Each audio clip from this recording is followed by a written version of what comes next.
SCP-6391 Euclid Class Object. SCP-6391, also known as the Executioner, is a 7-foot tall humanoid that has the appearance of a medieval executioner. It wears a black tattered cloth covering its body from head to toe, with 2 circular cutouts where the eyes of the being would be located, but when looking through the holes, all that is seen is an endless abyss. What is under the cloth is unknown to Foundation personnel, with SCP-6391 refusing to remove the cloth, even after Dr. requests. SCP-6391 speaks an unknown dramatic language, but has a strong comprehension of English, being able to understand Foundation staff without a problem. When trying to find origins or translations to this language, the Foundation has narrowed it down to being closely related to both English and German, but still being incomprehensible to both. The search for the language still continues. SCP-6391 will always be carrying SCP-6391-1, which is a standard 2-handed executioner's axe. From observations of SCP-6391-1, the handle of the axe is made of an unknown type of wood, while the blade is made of an unknown steel-like substance, but it's unclear what it is because of the lack of tests done on said subject. SCP-6391-1 is also indestructible, with multiple tests showing it being able to break through substances in one swipe with no signs of damage shown. But when SCP-6391 kills a human, it only decapitates the subject, also known as SCP-6391-2, not harming any other part of the body. SCP-6391-1 is also known as being incredibly heavy, with subjects that try to even touch the axe feeling tearing in both arms. One subject even had both of their arms ripped off when trying to lift the axe. SCP-6391-1 has unknown markings located on it, and when asked by Foundation personnel what the markings mean, SCP-6391 starts speaking his unknown dramatic language.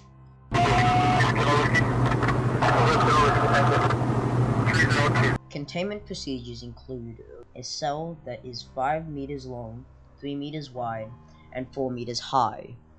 SCP-6391 is docile, not showing any signs of aggression, but still very uncooperative with Foundation personnel, not listening to them or their demands, but for some unknown reason has a keen interest in listening to the Doctor's every word and performing experiments at the Doctor's orders. This has caused the OI-5 Council to act and promote Dr. to head researcher of SCP-6391 to find out more about the anomaly. SCP-6391 is to be left unguarded and resources directed away from the SCP subject. This is because of SCP-6391's docile nature, not showing any signs of it or attempts to escape Foundation custody. SCP-6391 also has a habit of destroying weaponry that is in a meter radius. SCP-6391, while it is docile, can still be enraged. This isn't a common occurrence anymore with SCP-6391, but in the past this was a major problem to the Foundation. SCP-6391 will not let SCP-6391-1 out of a radius of meters. If SCP-6391-1 is forcibly taken away from SCP-6391, SCP-6391 will become enraged and will breach containment. After breaching containment, SCP-6391 will find SCP-6391-1 and terminate victim, now considered as an SCP-6391-2, by decapitation. When he is done, he will return to containment and start cleaning SCP-6391-1. During this time, no personnel are allowed to enter SCP-6391's containment chamber. SCP-6391 has displayed a strong sense of justice, which has caused the head researcher, Dr. to have barred all D-Class personnel from entering SCP-6391's containment chamber or being in a radius of meters of SCP-6391. This is because SCP-6391 will become agitated when a D-Class personnel or someone with a criminal history, no matter how minor the offense was. After approximately 30 minutes of SCP-6391-2 being in SCP-6391's presence, SCP-6391-2 will be terminated by SCP-6391 by decapitation. This has caused all personnel entering SCP-6391's containment chamber to have an extensive background check. This same action will also occur if SCP-6391 senses someone performing one of the 7 deadly sins. When in SCP-6391's presence, subjects will always tell the truth to SCP-6391 for unknown reasons. Addendum 1. Discovery. SCP-6391 was located when the SCP Foundation started to get reports from multiple English prisons about a large, mysterious black figure entering their facilities and terminating all prison inmates by decapitation. The SCP Foundation sent Mobile Task Force to investigate the break-ins and what was behind them.